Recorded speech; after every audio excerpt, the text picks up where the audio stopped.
The galaxy was filled with strange alliances, but none stranger than the one between humans and the Zarathian Empire. For hundreds of years, humans had been watched from afar by many alien races, considered fragile compared to great warrior species. Yet humans kept surprising the galaxy with their creativity, resilience, and the way they valued things others overlooked. Daniel Carter was the first human ever invited to the royal palace of Queen Thaloria, the ruler of the Zarathians. He had not been chosen because of strength or power, but because of his ability to speak calmly, to negotiate, and to see situations from many sides. His people believed he was the right person to build a bridge between Earth and the alien empire. The palace itself was overwhelming. It was built from black stone and shining crystal, its walls stretching into the sky. The halls glowed with soft blue light, and alien guards with armor like living metal stood at every door. The alien courtiers were tall, graceful, and proud, with golden markings on their faces that showed their noble families. They all looked at Daniel with suspicion. To them, he was small and unremarkable, just a human in a simple ambassador's suit. But Queen Thaloria had other plans. She was tall and imposing, her voice echoing like thunder in the grand hall. At her side stood Princess Celira, her only daughter. Celira was unlike any being Daniel had ever seen. Her presence was bright and overwhelming, as if the room itself bent toward her. Her features seemed carved from light, her golden eyes glowing like twin suns, and her voice was soft but carried a weight that silenced the chamber whenever she spoke. The Zarathians admired beauty above all things. To them, beauty was proof of perfection, and perfection was power. Celira was considered the most beautiful of their kind, and many alien leaders had already begged for her hand in marriage, yet none were considered worthy until the queen's attention turned to the strange new species called humans.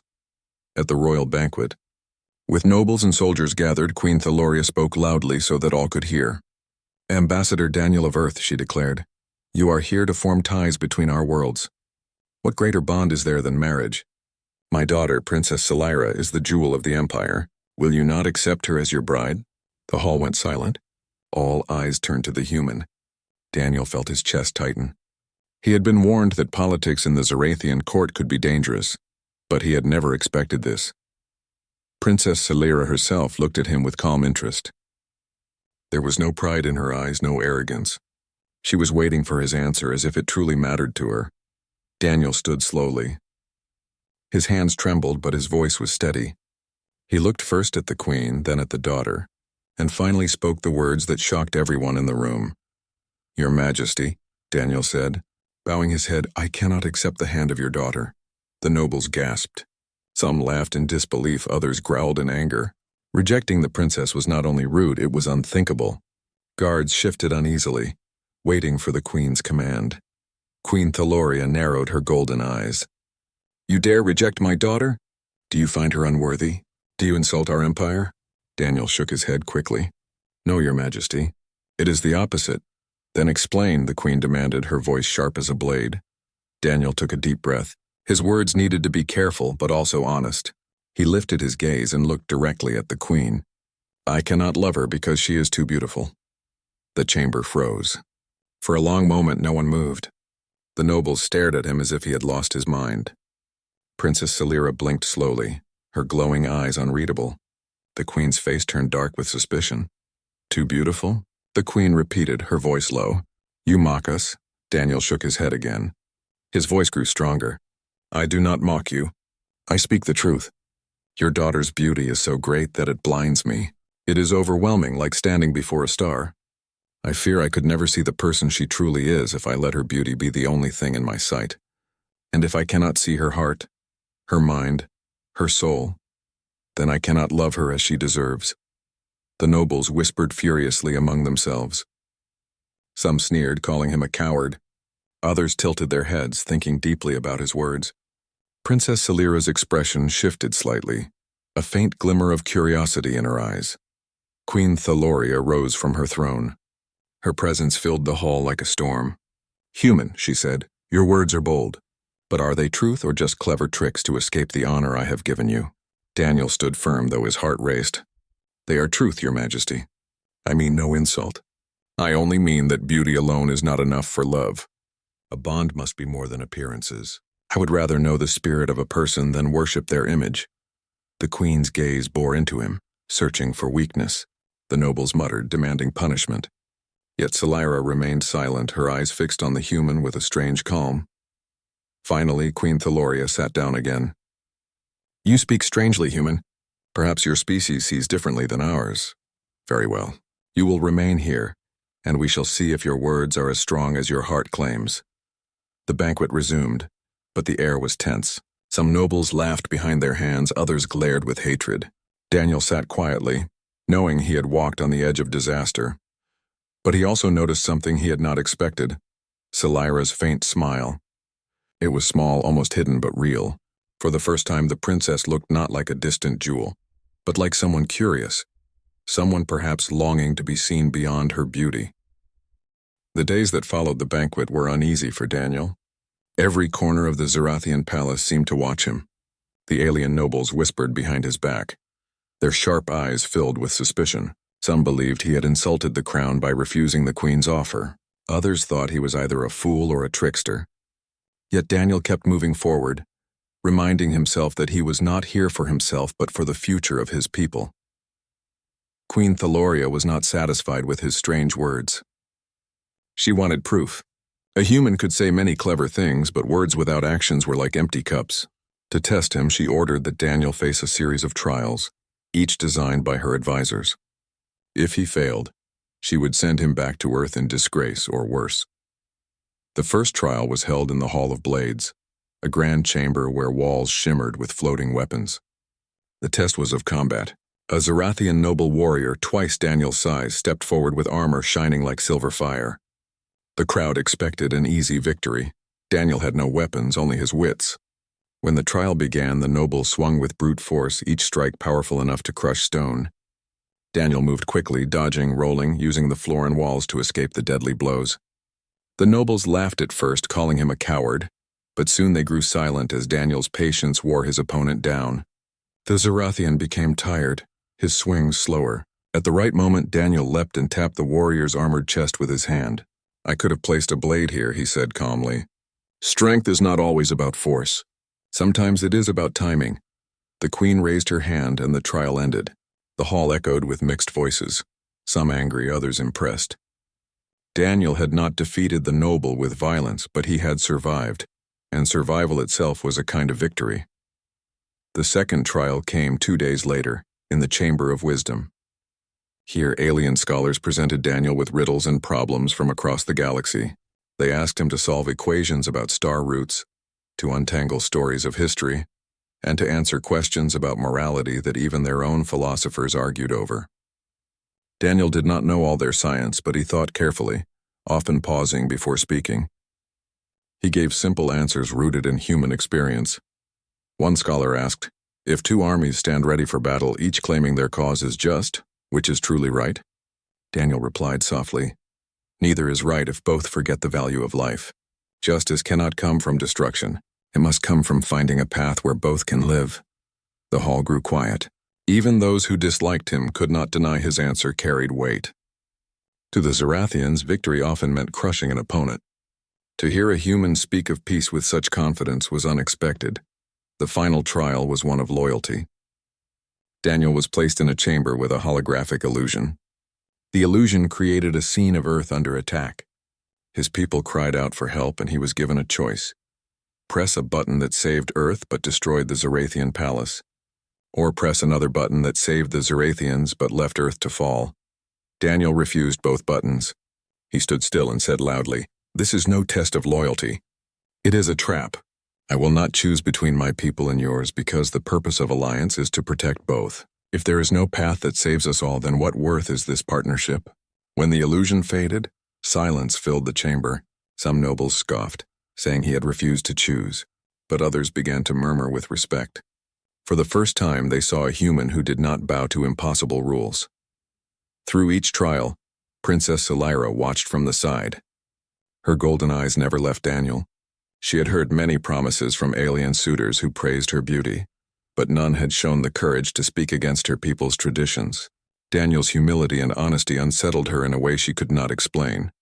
Later, she found him alone in the gardens, where glowing trees shimmered in the evening light. She approached quietly, her long robes whispering against the stone path. "Human," she said, her voice gentle but curious. "You pass our trials, yet you still refuse my mother's offer. Tell me why." Daniel looked up from the pond he had been staring into. The water reflected the alien stars above, endless and cold. He answered slowly, "Because beauty can blind. Your people admire your appearance, but I see how heavy that is for you. No one asks what you want. No one asks what you dream of. They only see what is outside." Celira paused. No one had ever spoken to her like this. From the time she was a child, her life had been shaped by expectation. She was told to smile because she was beautiful. She was told to remain perfect because the empire depended on it. Yet no one had asked if she desired anything more. "You see me differently," she said softly. "I try to," Daniel replied, "but even I struggle. Your beauty is powerful. It makes me afraid that I will never know the true you. The person behind the crown. The daughter. The soul that carries its own light." Celira looked away, her eyes glistening with something between sadness and relief. For once, someone had admitted the truth she had always feared, that her beauty was a mask no one dared look beyond. But their quiet moment did not last.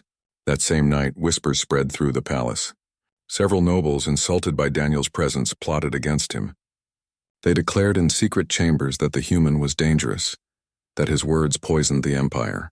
Some wanted him executed before he could influence the queen further. Daniel sensed the danger but did not run. Instead, he continued his role with steady dignity.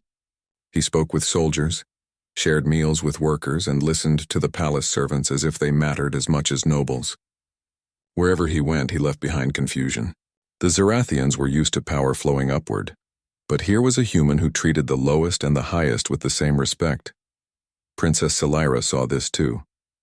The more she watched, the more she realized her people had missed something vital. Beauty could inspire fear, but kindness could build trust.